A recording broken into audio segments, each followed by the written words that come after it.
Il était une fois un jeune homme appelé Abraham qui a grandi à une époque où tout le monde adorait des statues de pierre. Mais quelque chose en lui criait que c'était faux. À 3 ans, il questionnait déjà: comment une statue que je peux casser avec un marteau peut-elle me protéger? Un jour, il fit quelque chose de révolutionnaire. Il prit un marteau et détruisit toutes les statues de la boutique de son père. Quand son père demanda qui avait fait cela, Abraham pointa vers la plus grande statue et dit: c'est elle?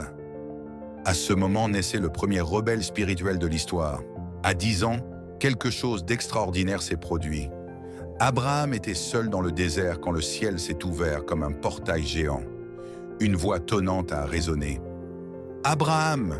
Mais ce n'était pas juste une voix, c'était des codes cosmiques, des fréquences divines que lui seul pouvait comprendre. À ce moment, les secrets de l'univers ont commencé à être téléchargés dans son esprit comme un download céleste. Il vit des lettres de feu flotter dans l'air, des nombres danser entre les étoiles, et comprit que tout dans l'univers était fait de codes sacrés. Dieu remit alors à Abraham le livre le plus dangereux jamais écrit, le Sefer Yetzira, le livre de la création. Ce n'était pas un livre ordinaire en papier. Ses pages étaient faites de lumière pure, et les mots changeaient au fur et à mesure qu'il lisait.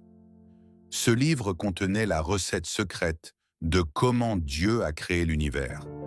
Chaque page révélait comment les 22 lettres hébraïques étaient en réalité des outils divins utilisés pour construire la réalité. Abraham devint le premier humain à lire le manuel d'instruction de la création. Abraham découvrit que les lettres hébraïques n'étaient pas juste des symboles, elles étaient des êtres vivants. Chaque lettre avait une personnalité, un pouvoir et une mission spécifique.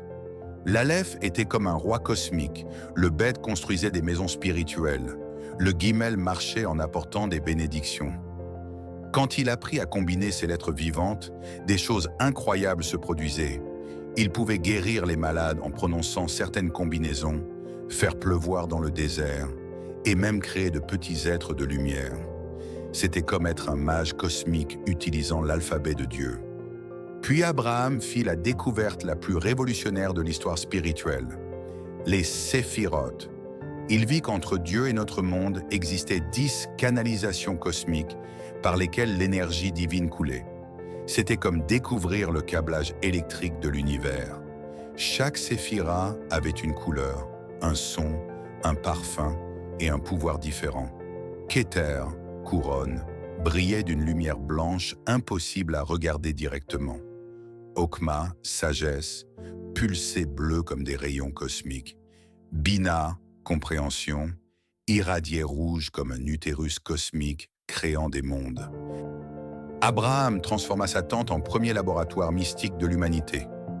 Là, il expérimentait des combinaisons de lettres, méditait avec les séphirotes et faisait des expériences cosmiques. Les voisins le voyaient parler tout seul, mais en réalité, il dialoguait avec des anges. Il découvrit que certaines combinaisons de lettres pouvaient ouvrir des portails vers d'autres dimensions. Une fois, il prononça une formule secrète et un ange apparut dans sa tente demandant: « Vous m'avez appelé, maître ». Les voisins pensaient qu'il était fou, mais Abraham révolutionnait la spiritualité. À 75 ans, quand Abraham était déjà maître des secrets cosmiques, Dieu fit une demande impossible. « Sors de ta terre, de ta famille, et va vers une terre que je te montrerai. » C'était comme demander à un astronaute d'abandonner son vaisseau spatial au milieu de l'espace. Abraham avait construit toute une vie, avait des disciples, des richesses. Mais il comprit que c'était un test cosmique. Le vrai kabbaliste doit être disposé à abandonner tout pour les mystères divins. Il emballa ses livres sacrés et partit vers l'inconnu. En terre promise, Abraham fonda la première école secrète de mysticisme de l'histoire. Ce n'était pas une école ordinaire, c'était un centre d'entraînement cosmique. Il enseignait seulement à des élèves spéciaux qui démontraient la capacité de voir au-delà du monde physique. Les cours étaient donnés sous un arbre sacré où Abraham révélait les secrets du Sefer Yetzira. Chaque élève recevait sa propre carte des séphirotes et apprenait à naviguer dans les dimensions spirituelles. C'était comme une université de magie divine. Le test le plus terrible arriva. Dieu demanda à Abraham de sacrifier Isaac, son fils bien-aimé. Mais voici le secret que peu connaissent.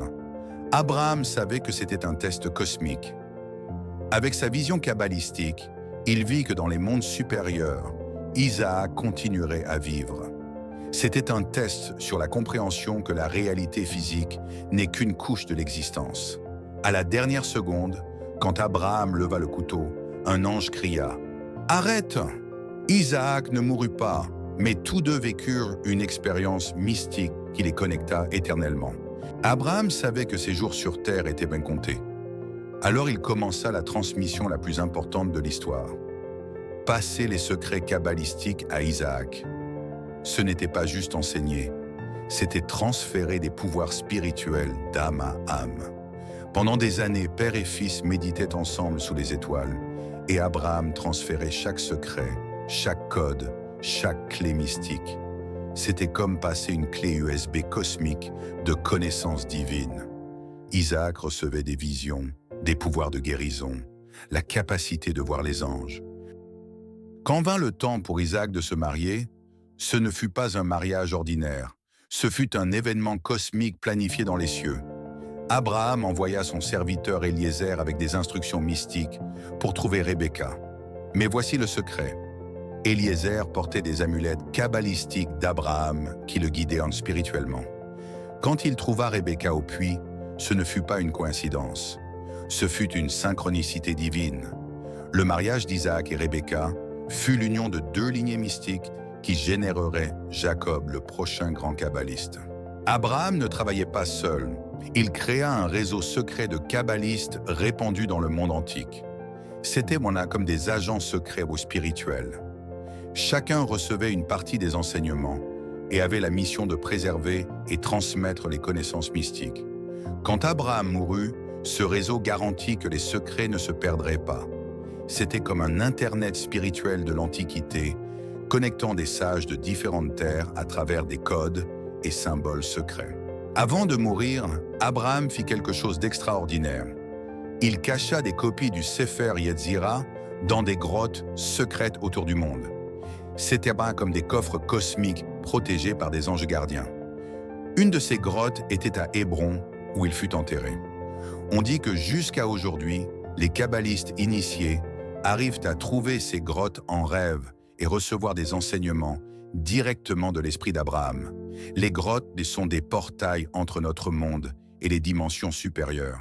La saga continua avec Jacob, petit-fils d'Abraham, qui eut la vision la plus spectaculaire de l'histoire. L'échelle de Jacob. Ce n'était pas une échelle ordinaire, mais une représentation visuelle des mondes kabbalistiques créés par Abraham. Chaque échelon représentait une séphira. Chaque ange montant et descendant portait des messages entre les dimensions. Jacob comprit que son grand-père Abraham avait cartographié toute la structure cosmique de la réalité. La vision fut une confirmation que les enseignements d'Abraham étaient vrais. Parmi les disciples secrets d'Abraham se trouvaient des personnages que vous n'imagineriez jamais. Melchisédek, le mystérieux roi prêtre qui bénit Abraham, était en réalité son disciple le plus avancé. Job, l'homme qui perdit tout et garda la foi, avait appris avec Abraham les secrets sur la souffrance et la purification spirituelle. Même certains pharaons égyptiens étaient des praticiens secrets des enseignements d'Abraham. C'était une fraternité mystique internationale opérant dans l'ombre de l'histoire. Les enseignements d'Abraham influencèrent secrètement toute l'histoire de l'humanité. Les constructeurs des pyramides utilisaient une géométrie sacrée basée sur les séphiros. Les philosophes grecs, comme Platon, avaient accès à des fragments des enseignements abrahamiques à travers des écoles de mystère. Même certains empereurs romains possédaient des copies secrètes du Sefer Yetzirah. La Kabbale d'Abraham fut la rivière souterraine qui nourrit toutes les traditions mystiques postérieures. Pendant 2000 ans, les enseignements d'Abraham furent transmis oralement, de maître à disciple dans le secret absolu. C'était une chaîne ininterrompue de sagesse qui passait de bouche à oreille. Dans les temps sombres de persécution, les kabbalistes risquaient leur vie pour préserver ces connaissances. Ils inventèrent des codes secrets, des symboles cachés, même des chansons qui contenaient des formules mystiques. C'était comme une opération d'espionnage cosmique pour protéger les secrets du premier kabbaliste. Au XIIIe siècle, quelque chose d'extraordinaire se produisit. Les secrets d'Abraham explosèrent dans le monde à travers le Zohar.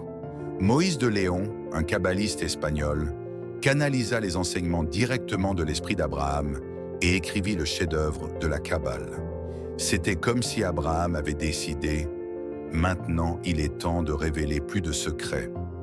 Le Zohar expandit dramatiquement les enseignements du Sefer Yetzirah, créant un véritable manuel complet de mysticisme cosmique basé sur la sagesse originale d'Abraham. Au XVIIIe siècle, les enseignements d'Abraham causèrent une révolution spirituelle. Le mouvement hassidique, dirigé par le Baal Shem Tov, démocratisa la Kabbale abrahamique, la rendant accessible au peuple ordinaire. C'était comme si Abraham murmurait des cieux. « Mes secrets ne sont pas seulement pour les sages, ils sont pour tous ceux qui cherchent Dieu. » Des paysans simples commencèrent à avoir des expériences mystiques, utilisant des techniques basées sur le Sefer Yetzirah. L'étincelle originale d'Abraham enflamma tout le monde juif. Aujourd'hui, 4000 ans après, la révolution spirituelle d'Abraham continue. Ses enseignements se sont répandus dans le monde entier. Des scientifiques quantiques découvrent que la réalité fonctionne exactement comme Abraham l'enseignait, à travers des codes et de l'information.